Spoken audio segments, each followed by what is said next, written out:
for joining me this evening.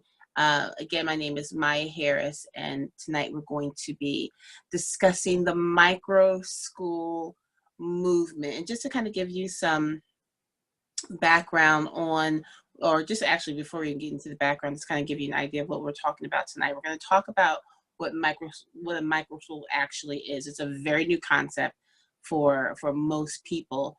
And so I want to make sure you understand what a micro school is. And then we're going to do something called micro school versus, where we're going to compare micro schools to other types of learning environments and the benefits that a micro school actually is able to provide. We'll talk a little bit about Virginia law and why we're actually able to do this in the Commonwealth now, and then also speak specifically on how this benefits not only students but their families and also teachers. Let me make sure I mute everybody. Okay. At the end, if you have any questions, you'll be able to unmute yourself and ask questions at the end, okay? And then I'll tell you a little bit about LAMAcademy, which is the micro school that I'm currently running, and just to give you an idea of what we're doing here locally, and then going forward what we're looking to do, okay? So just to give you some background on myself first, I think it's always important when you're getting more information, so new information, you know exactly who you're getting your information from. And again, my name is Maya Harris, and as I said before, I'm the founder CEO of Llama Learning, which is a Language, Arts, and Math Associates, LLC. We've been in existence since 2016, and Llama Learning is an educational service company. We provide not only a micro school, but we also have K-12 tutoring. We have pre-college and career counseling, and then also a program called Llama Engage, which is community academic support. Okay, I have my master's in educational leadership. I was a student at Virginia Union University here in Richmond, and I've been in education for over 20 years. Technically, I guess I could say for my entire life, right? I went straight from high school, straight into college, and then straight from college, straight into teaching. So I think I have not had a non-school year since I was three years old. I was a high school English teacher, starting in Connecticut and then down here in Virginia, where I worked in several different counties. And then after going through some leadership training and being a part of some school leadership situations, I decided to become an educational consultant.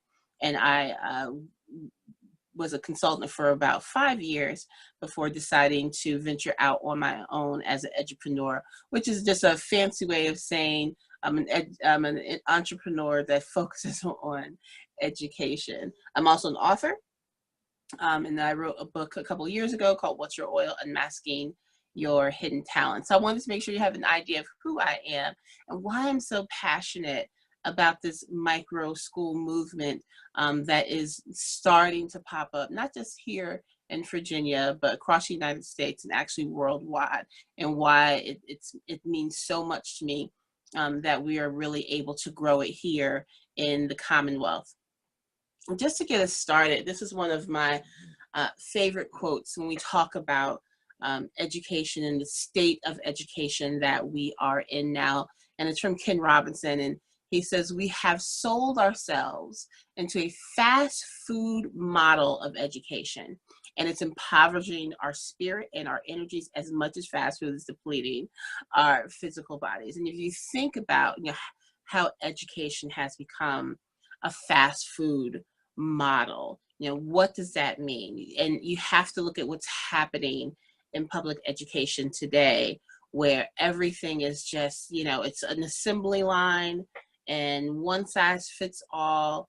And as much as we talk about having, diversifying in the classroom and making sure every student's needs are met, at the end of the day, we expect them to all pass the same type of test, and then we move them on to the next. And it's just, this incredible, this ineffective model that has taken over this assessment-based learning that has taken over education, and we're losing the spirit, we're losing the creativity, we're losing the fun in education. And so as a micro school owner and a micro school founder, that is something that I recognize, that as an educator, that I had the opportunity to make a change in, and wanted to make sure that I was doing my part to impact my community.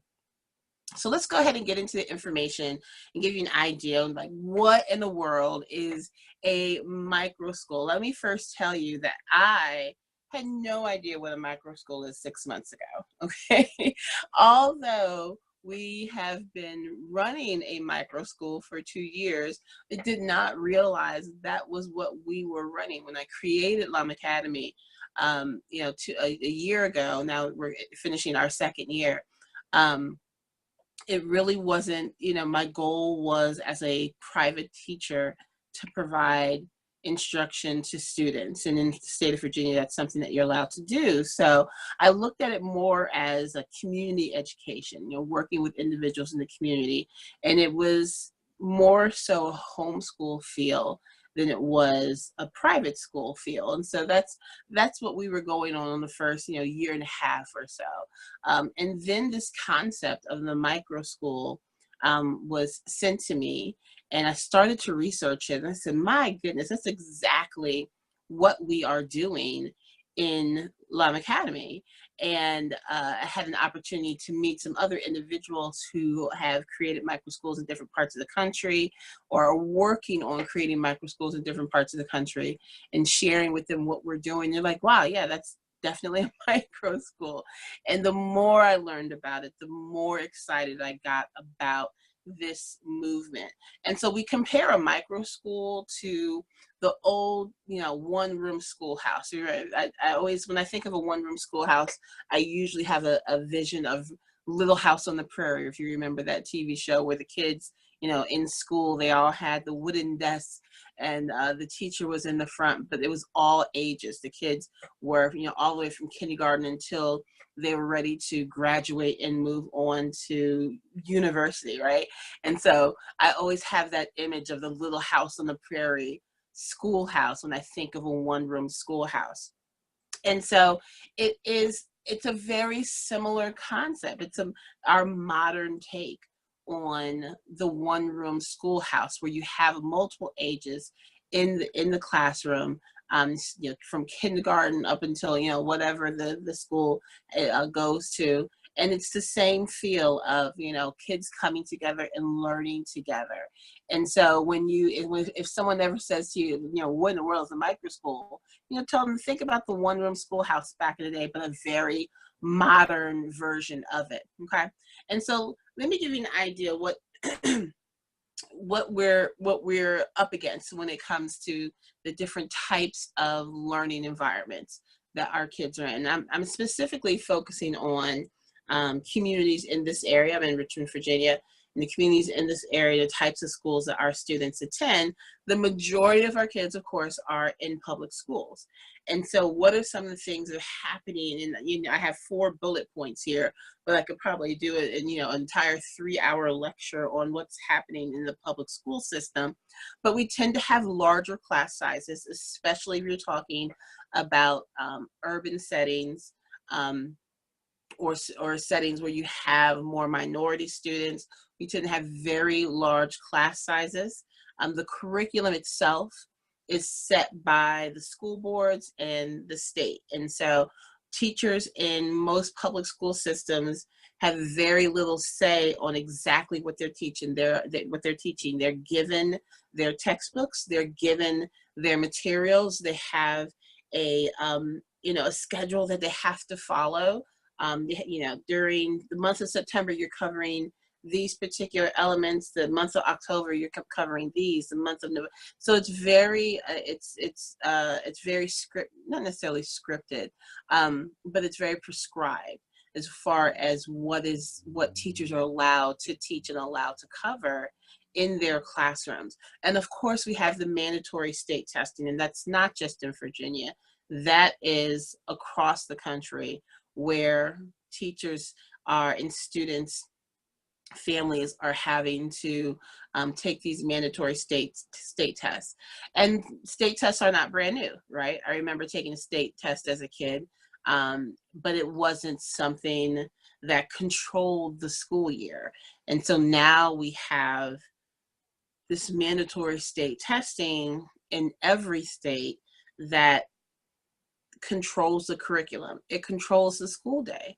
And oftentimes students spend almost as much time test prepping as they do actually learning information. So the plus side to, you know, what's happening in the public schools, it doesn't really cost a lot for families. It's, you know, zero to low cost, you know, no tuition, you know, you have school fees and things like that. You have to buy your school supplies and all that fun back to school shopping and all of that. But for the most part, when you're comparing it to the other types of learning environments, it's something that's affordable for families. And so that's why most families send their kids to public schools. You have to think it's not the reason why parents continue to send their students to public schools is finances. It's very simple. It's a financial decision. You know, you have schools where kids are just excelling, and there are definitely public schools out there where kids are just doing and they're just doing a wonderful job, and everything is great. But we also know the reality of too many students that are in situations where they're not receiving the quality education that they should be receiving simply because of where they live, you know, where their family lives, and their family's financial situation. And so the decision to send a child to public school is a financial decision that families have to make for themselves, right? And so the next type of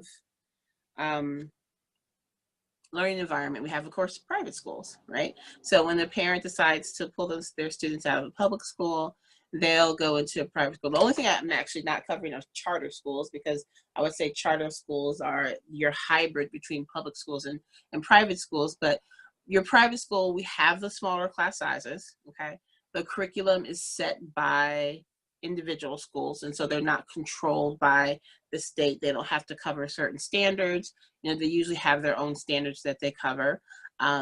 They usually have standardized testing that families can opt in or opt out of. There's some private schools that don't have standardized testing at all, some that do.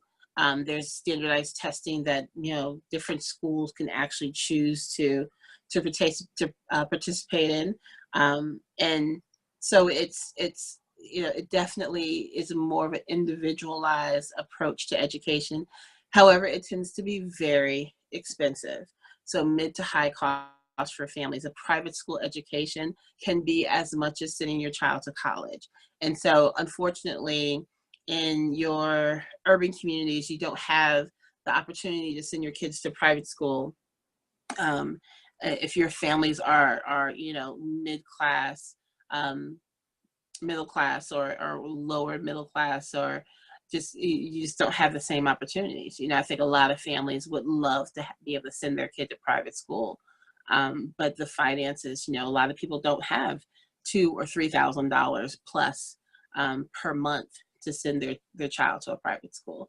Private schools often have scholarship opportunities, but of course that is not something that every student walking through the door is able to receive, and so that part is limited. The third type that is starting to grow more and more over the years now is the homeschooling option. And I am a parent. The idea of homeschooling for me was something that I never really considered. My sons attended public school. And, you know, there was things I liked and things I didn't like, but they, you know, they were able to get through public school and become very successful, right?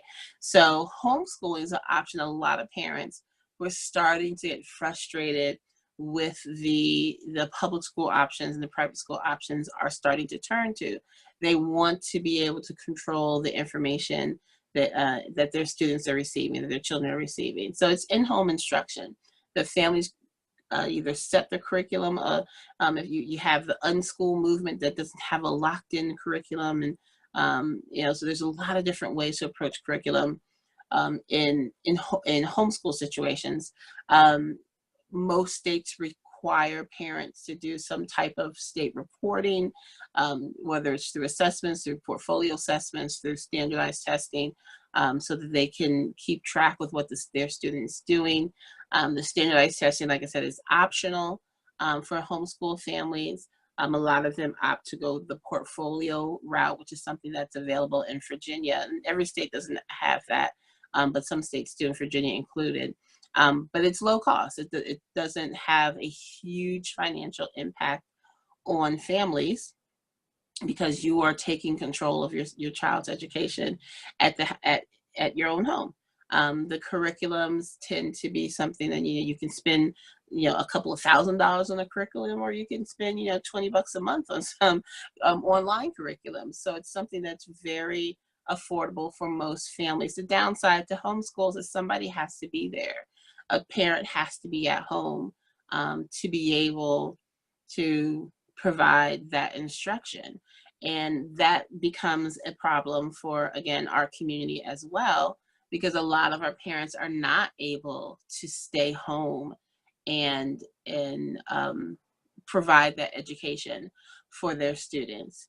And so that becomes kind of a roadblock for a lot of families who would love to homeschool their child, but because of their work schedule, they're simply not able to.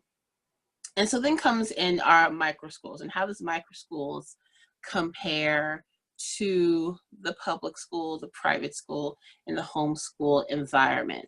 So first of all, most micro schools have fewer than 150 students, whether grades K through 12. There's a lot of different setups, but the majority of our micro schools actually have under 50 students. It's not unusual to find a micro school that has 5 to 6 students. Some micro schools like LAMApreneur will take up to 12 students, some with 20, depending on the number of instructors that they have. But it's a very very small schools, hence the word micro, very small school settings. You have multiple ages learning together in a classroom. And so you don't have a first grade, second grade, third grade class in a micro school, because all of the kids are learning together. So the interesting thing about having multiple ages in the classroom, students are not locked in to a certain grade. And I'll talk a little bit more when we actually get to the part where we're talking specifically about LAMApreneur. But our kids we are more separated by age than they are by grade. And so if you have a kindergartner that's reading on the third grade level, do we call that student a kindergartner, or do we call that student a third grader, right? I would say that's a 4-year-old that's reading on the third grade level. If you have a student that's struggling in math, and they might be in 4th or 5th grade, but they're still kind of in the second grade, third grade math level, well, are we saying that they're in 5th grade? Or are we saying, no, we're keeping them back in 2nd grade? So being able to have multiple ages in the same room, you're taking away the label of the grade and really allowing the student to learn at a pace that's appropriate for them and move through the curriculum as they need to move through the curriculum, okay? So the teachers tend to act more as guides than lecturers. You very rarely will see in a micro school a teacher just kind of standing and doing all of the talking. The students are working on different items. They might have a theme that they're working on, but each student is working on something for themselves. They might be doing some digital learning. They might be doing some hands-on activities. They might be doing some reading. And so the teachers really are guiding the students through their personalized curriculum, rather than everybody kind of learning the same thing at the same time, okay? A heavy emphasis on digital and project-based learning. So of course, digital learning, we like to be able to provide students with the opportunity to have a set curriculum that they can go through and learn. A lot of kids learn better online, believe it or not.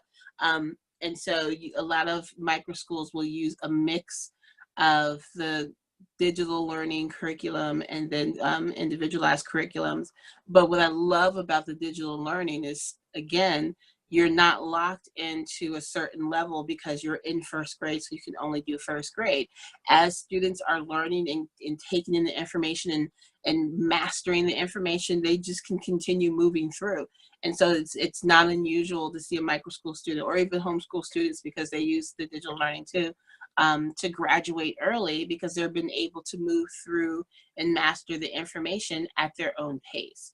Project-based learning really gives the students the opportunity to work cooperatively and to problem solve.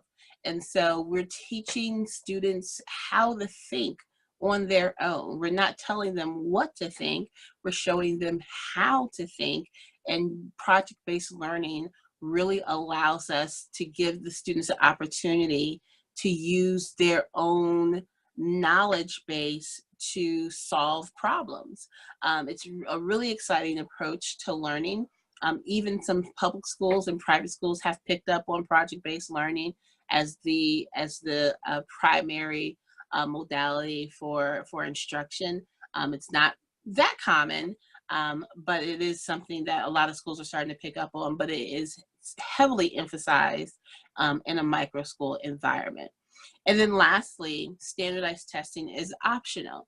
So depending on what state you're in, okay, some states require students who are being homeschooled, students or who are in micro schools, to still have some type of assessment at the end of the year. And so those options are out there, but it's not always required. And so in the state of, in the Commonwealth of Virginia, state of Virginia, because we are a program that has certified teachers, we don't have to do the standardized testing at the end of the year. So we create other types of assessments. And so the really cool thing about micro schools is you take away the pressure, completely take away the pressure of standardized testing, where, you know, you spend weeks on different types of multiple choice questions and how to answer the multiple choice questions. Look, if a student is taught how to think, if a student is taught how to solve problems, if a student is taught how to take information and retain the information and understand how to apply the information, a standardized test, a multiple choice test, is an afterthought. It's just something they understand how to do. You don't have to teach a child how to choose between A, B, C, or D if you've taught them how to think, right? And so standardized testing, while, you know, it's optional, a lot of parents and a lot of schools will still opt to provide standardized testing at certain grade levels. For example, we provide a standardized test in the 5th grade level because a lot of parents will then have to move into a middle school program, and sometimes middle school programs are asking, you know, students to have completed certain testing and so forth.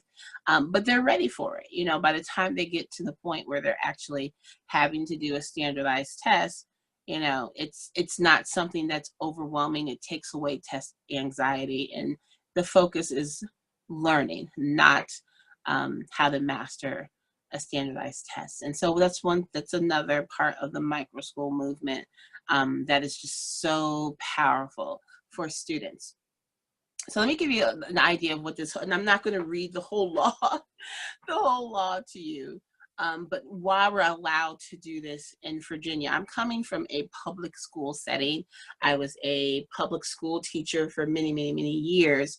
And the law behind homeschooling or community education or microschooling here in Virginia really blew me away, because it's not regulated like you would think it would be regulated.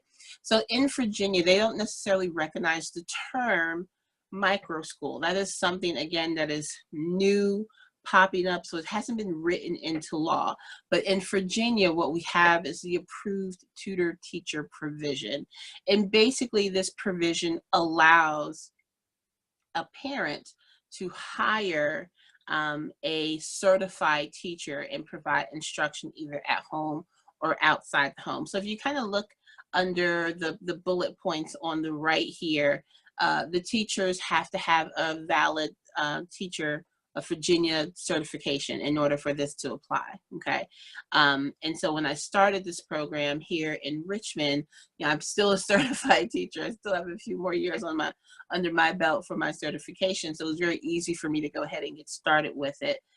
The certification has to be approved by that division's superintendent. So we have students from Henrico County, we have students in Richmond City, we have students from Chesterfield, and we send the proper paperwork. We work with the family so they have the proper paperwork into their school systems.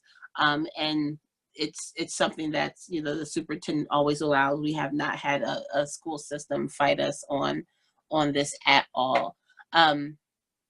A parent or non-parent who's Virginia certified may teach using this provision. And so again, if you're a certified teacher, you can provide this instruction to other people's children. It does not have to be, and that's pretty unique for Virginia, it does not have to be your child. Some states, even if you're a certified teacher, it still has to be your student. So we have something that's really unique here in Virginia, where you're able to work with other families. End of the year assessment is not required. Yearly notification is also not required. The only thing that we are required to provide to the state is the certification, the license renewal for the teachers every 5 years, which is honestly, guys, it's mind-blowing that we have that little amount of regulation, to the point where I actually had to call the state and just to make sure, hey, I'm working with a couple of kids. We'd like to add some more kids. I'm looking at this provision.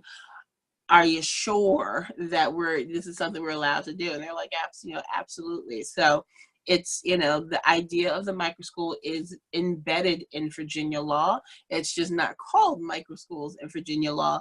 However, with the increase of microschools in the area, I foresee in the future that terminology will be used. There might even be some more regulation that comes along with it, but by the time we will be well established in our communities, and we're excited. We're excited to be able to bring it to more families. So if the state starts to recognize that micro schools are something that can be actually named in the Virginia Code, and then that means we're doing the right thing. We were on the right track from the beginning. So let's talk about some of the benefits for students, for families, and for teachers. Originally, this particular webinar was designed for educators. Now to explain a little bit about that at the end. But I really wanted to make sure I give this information to possible families who are looking for an option for their students. And what are some of the benefits for families? And so let's look at the kids first, which I think is the easiest. How does a microschool benefit a student? And what I have found from now running a program for a couple of years, and then just talking to families who participated in other programs, number one, the kids love coming to school. As much as a child can love coming to school. There are definitely days that our babies do not want to be here, but kids are able to express themselves. They are free to be who they are. And they're learning in a way that makes sense to them, and you take away the frustration of the I can, so I don't know how to do this, because we're really making sure that we're providing instruction to each student that is where they're able to access the information. And so they're super creative. They really get their creative juices flowing.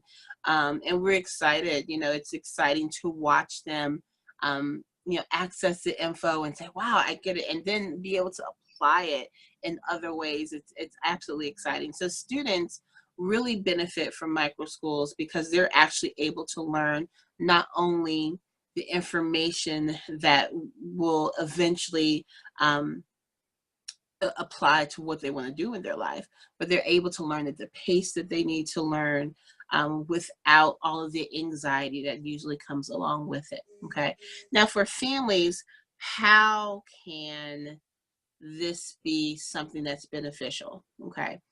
One, like I said, a lot of families would love to have the option of homeschooling their kids, but there aren't a lot of families that can have a parent at home to provide that homeschooling. So it opens up this, alternative education for families that was not open before. And you have the quality that I think a lot of parents are looking for, who are considering private school, without the expense. Um, if you look at the prices for the academies, the other homeschools across the state that are starting to pop up, there it's easily 25%, 50%, 75% cheaper than going to a private school. It's really extraordinary what we're able to do with the resources that we have. So for families, it's much more affordable. Plus, they still get the feeling of homeschool. Our parents can pop in anytime they want to pop in. We're able to make the schedule work for our families. So we have a lot of say in that. And parents can really say, hey, my kid loves doing such and such. Is there something that we can do in school? Absolutely. And so parents have more say about what's being taught than they would in a traditional school. But for teachers, and again, this was the focus of this webinar tonight. Why does this benefit a teacher? Again, I was a public school teacher for 20 years, and I was looking for something different. But the idea of creating a program where you have taken away the stress and strain of all the red tape that happens in a school, where you can actually get back to teaching the things that kids love, teaching in a way that students will be able to stay engaged, being able to create programs instead of having programs handed down to you that may or may not work, being able to do your own research and making sure that each child is given exactly what they need. There's just so many rewards as an educator to be someone who creates a program like this in the community. And then financially, it's something that it's comparable to being a public school teacher, quite honestly. The difference is, am I going to make the same amount of money teaching 25 to 30 kids in a public school compared to teaching 6 to 10? Yeah, you can make that and more, actually, without the parents having to take out a second mortgage to pay for school. Now, how powerful is it for you to be able to take care of your family without breaking the bank for the other families, for the families that you're working with? So it's a win-win-win. It's a win for the kids, it's a win for the families, it's a win for the teachers, and those of us who have created these programs for our families. And just to give you an idea of what we're doing here, we are a micro school that has now been in existence for 2 years. We specifically work with grades K through 5. We're building up to grades K through 5. We actually have kindergarten and first grade, and we're adding second and third grade next year. We started off with 2 kids, and when I started the academy, I started off with 2 kids, and grew it to 7, and we're capping the program at 12 this coming school year, simply because we want to be able to provide that small group instruction. We don't want it to turn into a classroom of 20, even though some macro schools do have larger classrooms. But we find that our kids need to be able to sit down with their teacher, not for 5 minutes at a time, but to really be able to sit down and work with their teacher on an ongoing basis. And so we cap our class at 12. Our emphasis is on the individualized curriculum and then social collaboration. Our kids are social butterflies, and we're creating a family. We tend to really get more input from, what do you guys want to work on right now? You have option A, B, and C. Which one would you like to do? And they they'll go towards the thing that they want to work on, and they're still getting the same results, guys. It's amazing how a student can show you how they've learned through art, how they've learned through writing, how they've learned through public speaking, and we can still assess, you know, what they actually have mastered and what they still need to work on. It's really powerful. And so we're moving into year 3 at Llama Academy, and we are looking forward to growing our program even more. And so for the past 2 years, I've been an instructor at the Academy, and now we're moving into year 3, where we'll have separate instructors, and my focus will now switch to helping other educators create their own micro schools. And so I'm launching something this summer called LAMApreneurs, where you own your classroom. And my goal is to help other educators, help organizations start their own micro schools. And so we're super excited about being able to provide this for our families. And for our educators. You know, most teachers have no idea that this is even an option for them. They have no idea this is something that they can do as a career, as opposed to going into the public school arena, or when they get tired of the public school arena, you know, what their options are. And so my goal is to help as many educators as possible to start their own micro school program, and then create a network of micro schools that our families can tap into. Like I said, Llama Academy specifically is for K through 5. And so, you know, I foresee in the very near future that our Llama Academy kids will be able to go from our 5th grade program to a middle school option, or be able to choose from different middle school options from other educators who have created a micro school program, but they have created middle school micro school programs. And then those kids then moving on and going to programs that are for you know, high school micro school programs. And so, you know, that is my vision with LAMApreneurs, and helping educators start these different programs. So if you want to learn more about that, first, I would definitely recommend that you join our Facebook group, which is just LAMApreneurs, very easy to find. Join our Facebook group. Our email list is actually launching tomorrow. And so tomorrow, if you go to bit.ly/LAMApreneurs, you'll be added to our email list, so you can get more information on the LAMApreneur Academy and when we're starting, and all the details on that. So what I'm going to do at this point is stop our recording. I really want to thank all of you who have jumped on tonight for coming on to this webinar, and I want to answer your questions, but I do want to stop the recording for a moment. So let me